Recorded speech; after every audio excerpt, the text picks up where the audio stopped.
Gracias, Patricio. Nuestro tercer panelista es un experto en política y en cine.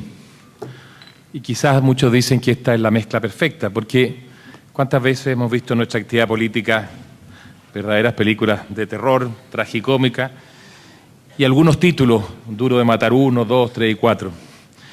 Él es periodista titulado en la Universidad de Chile, en la actualidad es decano de periodismo de la Universidad Adolfo Ibáñez y presidente de la consultora Tironi y Asociados.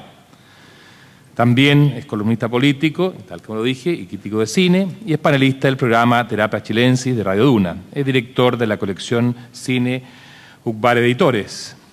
Inició su carrera profesional en los 80 como redactor de cultura y política y como corresponsal internacional en más de 20 países. En los 90 dirigió el diario La Época y la revista Hoy. Es autor y coautor de 16 libros, algunos de los cuales, como La historia oculta del régimen militar, La historia oculta de la transición, Comunicación estratégica, son textos de referencia en numerosas escuelas de periodismo e historia. Ha recibido, entre otros, el premio CIP Armodio Arias, el premio Periodismo en Botellón Andina, el premio de la Academia Chilena de la Lengua y el premio APES al mejor crítico de cine. Quiero recibir entonces a nuestro tercer panelista con un gran aplauso, Ascanio Cavallo.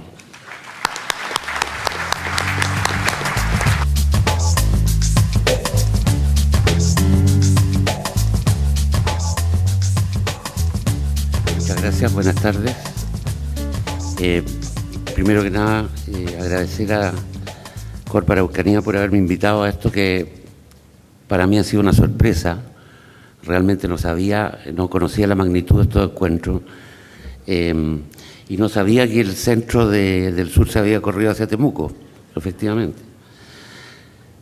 Mi presentación es no alcanza a ser una hipótesis, ni nada que se parezca, es una especie de intento, digamos, por explicar lo que yo creo que está pasando en el Chile de estos días y que tiene que partir necesariamente por la constatación de que estamos en un panorama de relativa confusión, donde nos parece que estamos viendo cosas que no habíamos visto antes. Yo partiría este análisis diciendo que creo que es equivocado pensar tres cosas, digamos. La primera es que es algo nuevo. Yo creo que esto no es nuevo. Lo segundo es que es de Piñera. Yo creo que esto no tiene nada que ver con el gobierno de Piñera o muy poco que ver. Y lo tercero es que es creer que es algo ideológico. Coincido en eso con Marta Lagos, que aclaró muy bien que la presencia de la ideología aquí es muy baja. Han pasado todas estas cosas y aquí han conducido incluso a un cierto asombro externo, a una cierta alarma de los mismos que nos elogiaban hasta hace muy poco, y ha conducido a esto, ¿verdad? A lo que ya sabemos, a lo que mostró Patricio, ¿verdad? Un gobierno que tuvo un momento estelar, muy breve, y que ha venido bajando a niveles de aprobación de 30 puntos, del orden de 30 puntos.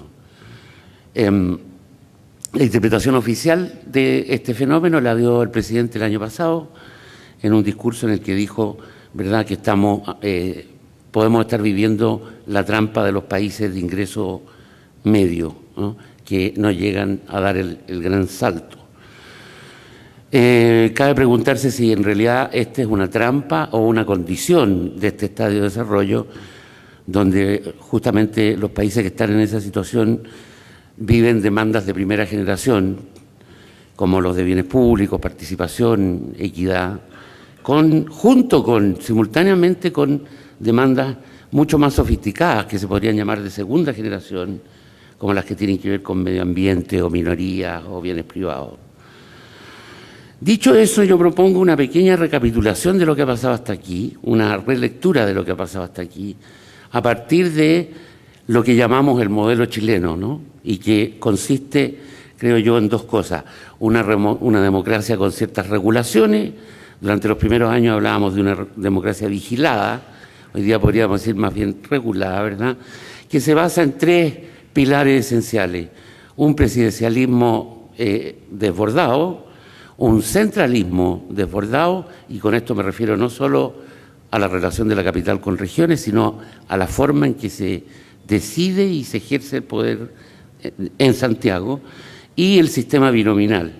Y una economía de mercado basada en la gestión privada, donde la gestión privada toma todas las iniciativas, con muy baja regulación y muy baja tributación, ¿no?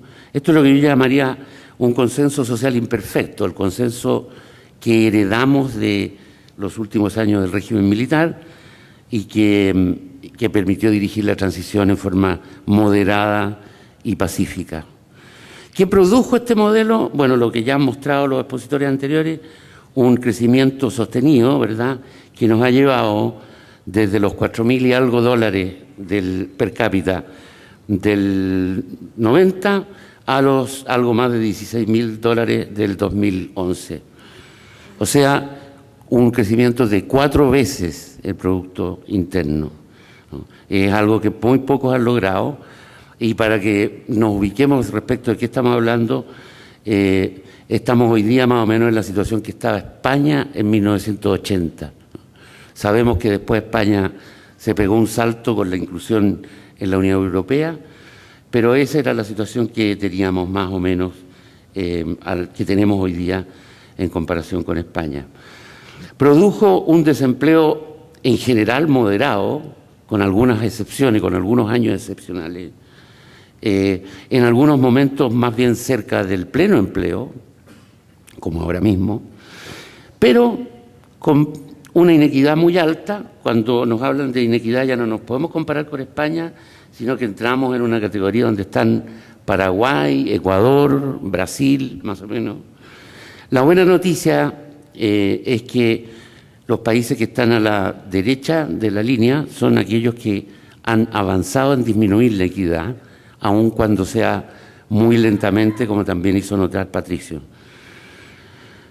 Con un alto nivel de desigualdad que no corrige nuestro sistema tributario. Fíjense la comparación con Francia, que es el penúltimo país, es el antepenúltimo, antes y después de impuestos, ¿no? Nuestro índice de inequidad es el más alto, pero los impuestos no lo corrigen nada. El de Francia lo reducen a la mitad. De manera que efectivamente hay un problema con el régimen tributario si es que queremos confrontarlo con el problema de la desigualdad. Y está esto que no nos gusta mucho recordar, porque más del 63% de la población, ¿verdad?, está todavía muy lejos de lo que le correspondería de Producto Bruto Interno, muy lejos de los 1.300 dólares mensuales, digamos, ¿no? Y es la inmensa mayoría de la población, así que cuando la gente se declara pobre, como mostró Marta Lago, bueno, no es raro, es pobre. La mayor parte de la gente es pobre, por mucho que tenga objetos, digamos, ¿no? O por lo menos está lejos lo menos que se puede decir es que está lejos del ingreso per cápita. Y bueno, y entonces esto abre una era nueva, es una pregunta, digamos, ¿no? Aquí propongo volver a las bases políticas y económicas de lo que ha pasado desde el 99 en adelante.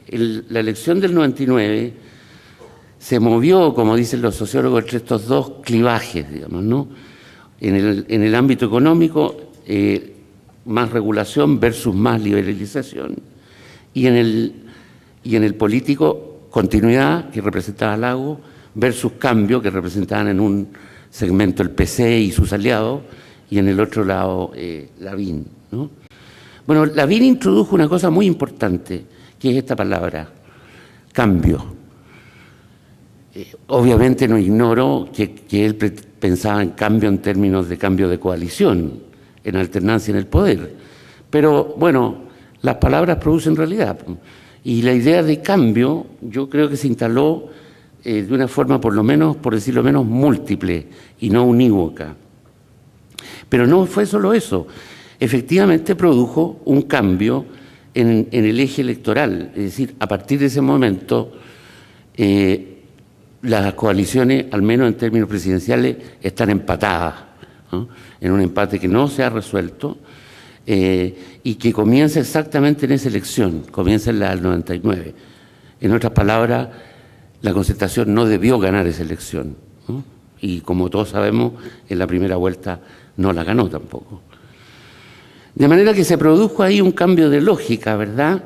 La idea de cambio presionando sobre el modelo, pero todo eso además coincide sospechosamente, bueno, la historia no es sospechosa, la historia es nomás, coincide muy bien con que en la Concertación se instala una duda sobre lo que ha hecho, duda que se materializa en esta polémica que entonces se llamó indulgente y flagelante, pero que ha persistido hasta el día de hoy en forma muchísimo más aguda, ¿verdad?, con un bloque concertacionista al borde de la quiebra o de la ruptura. Y todo esto ocurre además simultáneamente con que, volvemos a las láminas de crecimiento, el año 99 es el de la crisis, digamos, la crisis asiática, ¿verdad?, que en el caso nuestro se prolongó más o menos 2 años, 3 años. Hay otra crisis del 2009, pero no tuvo la profundidad que tuvo la del 99, a pesar de que en términos de caída de producto, la del 99 fue mucho menor. Fue menor de 1 punto y sin embargo fue mucho más profunda. Son los años en que el desempleo se mantiene prácticamente por 3 años en 2 dígitos. Y a mí me parece que pasó algo ahí que tiene que ver con que, primero, bueno, recordemos un poco lo que pasó. El precio del cobre bajó el dólar, el gasto interno, sobre todo el público, cayó, se deterioraron las exportaciones, la balanza comercial, la bolsa, caída salvaje, la tasa de interés alcanzó hasta el 19%, hoy día peleamos cuando dicen 6%. Y el desempleo se fue sobre 2 dígitos con la destrucción de más o menos 600.000 empleos. Eso puso fin a lo que había sido una década de oro en la economía chilena. Y yo creo que lo que pasó simultáneamente con eso es que los chilenos aprendieron varias cosas de esa crisis. Primero, que el modelo no estaba blindado. Segundo, que las crisis golpean más duro a los más vulnerables. Tercero, que el crecimiento no nos protegía. Cuarto, esto que lo encuentro tremendo, que es posible volver a ser pobre cuando uno recién acaba de dejar la pobreza. El empleo no estaba asegurado, nadie ofrecía ayuda, y desde luego que no el Estado, y los dramas individuales resultaron que no eran tales, que se convertían en dramas sociales, porque los compartía mucha más gente. Bueno, esto coincide, ¿verdad?, con el momento en que la baja inscripción, que ya venía en picada, pasa el Rubicón del 15%, o sea, ya ni siquiera el 15% se inscribe, coincide con una declinación de la participación electoral en la votación presidencial, que es muy curiosa porque es la elección estelar, digamos, ¿no? Y coincide con una lámina que ya mostró Patricio, pero que yo tengo una lectura un poco distinta. Este índice va de 1 a 100 y por lo tanto podríamos decir que la línea del pesimismo es 50, o sea, la línea que separa el pesimismo del optimismo. El año 83 llegó a 0, comprensiblemente, porque se derrumbó todo el sistema financiero chileno. Pero entre los años 90, del 88 al 90, al 99 más o menos, fíjense dónde se sitúa, en niveles de optimismo loco, totalmente bipolares, como dijo Patricio, cerca del 100%, ¿no? Particularmente en los años de Frey. Pero cuando cae, que es esa caída del 99, nunca más ha vuelto a subir. Llevamos 10 años en que no se sobrepone a la línea del pesimismo, salvo en unos pequeños pics, que 2 de los cuales son elecciones presidenciales. Me falta agregar en esta lámina la última cifra, que es una pequeña subida, ¿no? Pero nunca más ha llegado al 50%. Yo digo, en ese fenómeno hay una continuidad que conviene analizar. Dado todas estas características, ¿verdad?, es evidente que la Concertación debió perder las elecciones del 2005. Eso indicaba la lógica. Pero se apropió de la idea de cambio, ¿verdad? Y la convirtió en otra cosa. En vez de cambio y como alternancia, la definió como un cambio de liderazgo y le propuso al país una aventura que sonaba entretenida, que era primera mujer presidente, digamos, ¿no? Así que este es un conejo sacado del sombrero que no describe muy bien el proceso, es más bien un accidente en el proceso. Sin embargo, esta elección cambia la lógica, ya habían visto que había cambiado las lógicas anteriores, y empieza a haber una lenta sustitución de valores entre la equidad versus el crecimiento, el Estado versus la empresa privada, digamos. Y por lo tanto lo que podemos decir es que el modelo chileno no ha caído, no se ha desplomado, pero no sufre, no está en su mejor estado de salud, está presionado el presidencialismo, porque ya se ve que las encuestas bastan para derribar gran parte de ese estado de euforia que vive el presidente después de que es elegido. Pasa una cosa muy rara con el presidencialismo chileno, digamos. Las últimas 3 elecciones se han ganado en el margen, ¿no? Pero en los 2 últimos casos los presidentes como que se expropian de la elección, como que se la toman para sí, a pesar de haber sido ganada en el margen y de depender estrechamente de sus partidos políticos, ¿verdad? En los 2 casos la han expropiado y han inventado cosas nuevas como, recordarán ustedes, las caras nuevas, la paridad de género, todas cosas que se cayeron en 6 meses del gobierno de Bachelet, o la nueva forma de gobernar en el caso del presidente Piñera, que también se cayó. En el campo de la economía, ¿verdad?, la gestión privada ya está en discusión, la regulación también, no hablemos de los tributos, ya está en curso la reforma tributaria. Así que yo hablaría de un consenso en crisis, por decirlo menos. Ahora, ¿esto es nuevo? No, no es tan nuevo. La aprobación de Bachelet a la misma altura del periodo que lleva el presidente Piñera era un poco más alta. Bueno, 10 puntos es bastante alto, pero no estaba tampoco en un estado de euforia, digamos, ¿no? Aquí están los promedios de los 2 primeros años de ambos. Ya se ve que incluso el primero de Piñera es más alto, de manera que las diferencias no son tantas. En cambio, las alianzas sí están en crisis. Está claro que el bipartidismo está en crisis, como ya dijo Patricio. Y bueno, y todo esto se explica porque vivimos una nueva sociedad. Tomé estos conceptos de Pedro Güell, un muy buen artículo publicado en Mensaje en enero pasado, donde hay tantas sombras como luces, ¿verdad?, que atraviesan transversalmente a la sociedad chilena y a la cual los estudiantes le pusieron el nombre finalmente, ¿no?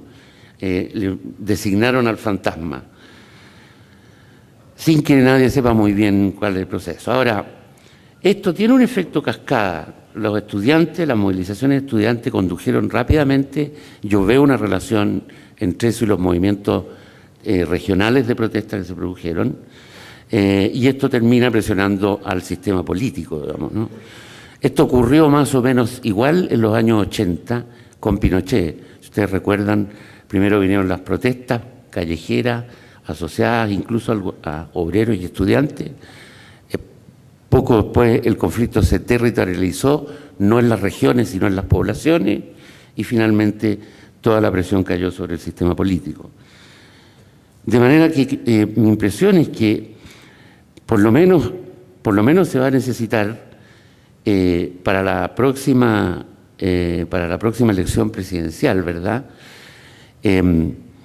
alguien que sitúe en el clivaje político propiamente, digamos, el debate entre la continuidad en este sentido sería la continuidad de la alianza, ¿verdad?, o un nuevo consenso político que pase por algunas reformas. Quizá ya hoy día no está de moda hablar de revolución, pero sí de reforma sustantiva a las cosas que ya todos sabemos respecto del sistema político, del sistema electoral, en fin, parlamento, forma de gobierno, en fin.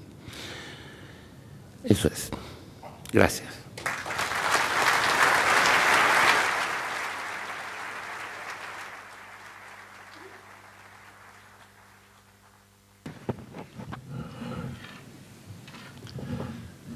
Gracias, Ascanio.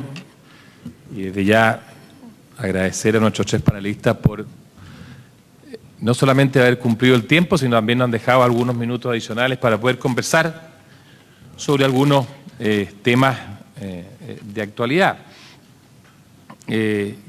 Tal como dijimos, hemos tenido el agrado de escuchar quizá a 3 de los mejores analistas políticos, político-económicos de nuestro país.